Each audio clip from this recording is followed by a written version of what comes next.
Il y a 2 ans, à Trois-Rivières, le coroner du Québec, Jeanne Kamel, a conclu l'enquête examinant les circonstances du décès de Joyce Echaquan. Dans son rapport final, elle a constaté que la sécurisation culturelle était l'une des pistes de réflexion fournies par de nombreux témoins. Lorsque le Québec a modifié sa loi sur la santé après la pandémie, les dirigeants autochtones ont été déçus que le droit à la sécurité culturelle n'était pas inclus. La province a promis que cela deviendrait sa propre loi, maintenant connue comme le projet de loi 32. Par contre, même ces premières étapes, les dirigeants sont préoccupés par ces dispositions. De toute évidence, les analyses que nous avons faites démontrent que le gouvernement du Québec peut effectivement soumettre des lois qui touchent nos communautés, mais en même temps, une des choses qui est avancée comme option, c'est que c'est sûr que si il y a des champs qu'on n'occupe pas, bien, quelqu'un d'autre va le faire à notre place. Yann Lafrenière, le ministre des Relations avec les Premières Nations et les Inuits, se joint à nous en studio cette semaine pour expliquer cette nouvelle législation. Le voici. Oui, Monsieur le ministre Yann Lafrenière, bienvenue à Nouvelle Nationale de la PTN. Oui, merci. Merci beaucoup de m'accueillir, c'est très gentil. Ma première question, j'aimerais que vous nous expliquiez le projet de loi 32. Loi instaurant l'approche de la sécurisation culturelle au sein de la santé et des services sociaux. C'est une loi qui était attendue, qui avait été demandée. On se rappellera que l'an passé, la PNQL m'avait rappelé que c'est une promesse qu'on avait faite, qu'on n'avait pas réussi à la tenir. Et on avait promis d'instaurer cette approche de sécurisation culturelle dans le milieu de la santé.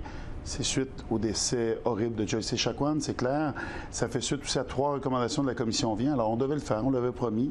Chose promise, chose faite. Donc, on l'a déposé la dernière journée de cette session. On va revenir à l'automne avec des consultations. Ça, c'est un des volets sécurisation culturelle. Le deuxième volet, qui est important aussi, avec le Code des professions, et ça, c'est une demande qu'on a reçue sur le terrain à plusieurs reprises, c'est de permettre à des gens de pratiquer même s'ils n'étaient pas reconnus par l'Ordre des professions. Exemple, en matière de travail social, pour la protection de la jeunesse, pour la loi sur les jeunes contrevenants, de permettre à certaines personnes avec des connaissances qu'ils ont acquis sur le terrain d'agir sans être reconnus par l'Ordre des professions.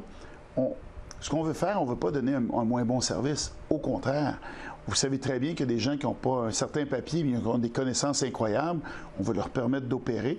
Là, une fois qu'on dépose le projet de loi, les gens ont le temps de le regarder, de le lire et de venir nous voir. Je sais déjà qu'on va avoir certains commentaires, puis c'est ça le but. Puis, comment ce projet-là a été rédigé ou créé?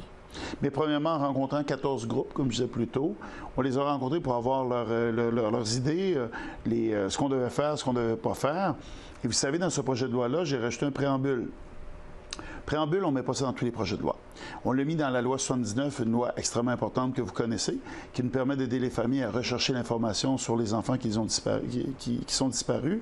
Et dans 79, c'était rare, mais on l'avait fait. Et là, j'ai décidé de faire la même chose dans le projet de loi présent, parce que le préambule nous permet de faire une mise en contexte, de reconnaître certaines réalités qu'on a au Québec. Le décès, encore là, tragique de Joyce Echaquan, le principe de Joyce, on y fait référence. Et ça permet de faire une mise en contexte, justement, puis de répondre à certaines attentes que les gens avaient. Pourtant, la Nation Atikamekw dit qu'elle n'a pas été consultée dans votre projet de loi, dans la rédaction de votre projet de loi. Puis, quelle est votre réponse à propos? La façon que ça fonctionne, quand on dépose un projet de loi, il y a des consultations qui sont obligatoires. C'est ce qu'on va faire. Avant le dépôt d'un projet de loi, on ne rencontre jamais les organismes, ça ne se fait pas. Mais suite aux belles recommandations que j'ai reçues de la PNQL en disant il faut faire mieux, il faut faire différemment. De nation en nation, ça veut dire de travailler différemment. J'ai décidé de rencontrer 14 groupes, dont des gens de Manawan, dont des organismes de la PNQL. La C3S PNQL fait partie de la PNQL. Alors, on les a rencontrés. Je ne peux pas dire consulter, parce que ce n'est pas le vrai terme. Je sais très bien. On les a rencontrés pour déposer un projet de loi et là, on les consulte. La date, la mise en vigueur de cette loi-là, où le vote va se passer, vous prévoyez pour quand? Bien, premièrement, on l'a déposé pour que les gens puissent en prendre connaissance pendant l'été, préparer les consultations. Ça va être des vraies consultations à l'automne. Et par la suite, est-ce que ça va être sanctionné? Je n'ai même pas le droit de vous le dire. Vous savez comment ça fonctionne, notre système parlementaire. On va travailler avec les oppositions, mais on espère. On espère travailler avec les oppositions pour avoir le meilleur projet de loi, comme on a fait avec la loi 79. Et vous savez, la loi 79 amène de bons résultats. Je suis rendu à 150 dossiers d'enfants sur lesquels on travaille, 80 familles qu'on aide grâce à cette loi-là. Alors, il faut faire des projets de loi, il faut travailler ensemble. Puis, l'Association médicale canadienne a émis des excuses aux peuples autochtones pour le racisme systémique et la maltraitance qu'ils ont subie au sein, dans les soins de santé, excusez-moi. Mais pourquoi le Québec n'a toujours pas fait de telles excuses? J'aimerais vous corriger parce que la première action que le premier ministre a faite pour répondre à la commission Vie, c'est de présenter des excuses. C'est la première chose qui a été faite. Premier geste. Et comme je disais souvent, vous savez, cet appel à l'action de la commission Vie n'a pas été très difficile à réaliser. Présenter des excuses, ça n'a pas pris beaucoup de temps. À l'opposition, l'appel 99 qui nous demande de mettre fin à l'itinérance, je vous annonce, ça ne sera jamais fait. On va falloir travailler très fort là-dessus. Alors, ces excuses-là ont été déposées. C'était très clair. On a fait du travail aussi sur le terrain pour changer la façon qu'on approchait les Premières Nations quand ils ont besoin de soins de santé. Mais les excuses ont été faites, ça c'est clair, de la part du premier ministre. C'est un geste fort. Mais pour le racisme systémique? Oui, racisme systémique, c'est un terme que je comprends bien en passant. Puis je vous dirais, à chaque fois qu'on a un débat sur le terme racisme systémique, j'ai la moitié des gens qui sont en accord, puis l'autre moitié qui sont en complet désaccord.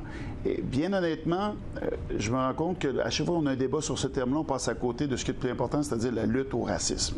Je veux qu'on mette une chose de très claire, il y a du racisme, il y a de l'intolérance, il y a du profilage au Québec, on l'a reconnu clairement. Premier gouvernement à mettre en place un ministre qui est responsable de la lutte au racisme, message clair. Groupe d'action contre le racisme qui a amené 25 actions à mettre en place, dont 12 spécifiques pour les communautés autochtones. Je faisais partie de ce groupe-là, le groupe d'action contre le racisme. Fait que j'ai entendu des choses encore la semaine passée à la PNQL où les gens me disaient « Vous ne voulez pas reconnaître le racisme » et c'est faux. On va juste mettre ça clair. Il y a du racisme, il y a de l'intolérance, il y a du profilage. Cependant, le terme racisme systémique, le danger, je vous le dis bien honnêtement, puis en communication, je peux vous dire, on va le reconnaître, ça va être réglé, on n'en parle plus. C'est tellement chargé qu'on passe à côté complètement de ce qui existe. Les gens se ferment, pas tout le monde. Il y a une partie de la population qui se ferme. On passe à côté de ce qu'on doit faire. Moi, ma job, c'est de m'assurer de lutter au racisme. Présentement, là, quand on amène ce terme-là, ça ne passe pas pour une partie de la population. Puis malheureusement, on manque ce qui est le plus important, c'est-à-dire la lutte au racisme. Bien, j'aurais envie d'aller vous poser la question, les plaintes, quand votre projet de loi va être mis en vigueur, mettons. Oui. Les plaintes, comment vous allez gérer les plaintes quand quelqu'un va vivre du racisme dans le système, mettons, du réseau de la santé? Bien, le plus bel exemple que je trouve, moi, c'est Joliette. Joliette, la personne qui s'occupe des plaintes, est un Atikamekw de Manawan, qui est la personne qui est le plus proche de l'autorité suprême qu'on a dans cet édifice-là, c'est-à-dire la DG. Donc, c'est de mettre des gens en position de pouvoir faire changer les choses, s'assurer qu'une plainte, parce que si je vous dis qu'on met un bureau de responsable des plaintes, puis ça circule au travers une hiérarchie, puis finalement, ça monte à la directrice, vous allez dire, Yann, ça ne changera jamais. On met une personne en autorité qui est proche de la personne en charge de l'hôpital. Moi, je pense que c'est la bonne méthode à mettre en place. Parce qu'encore une fois, c'est pas de coutume habituelle pour les gens des Premières Nations de faire une plainte écrite ou sur un site web.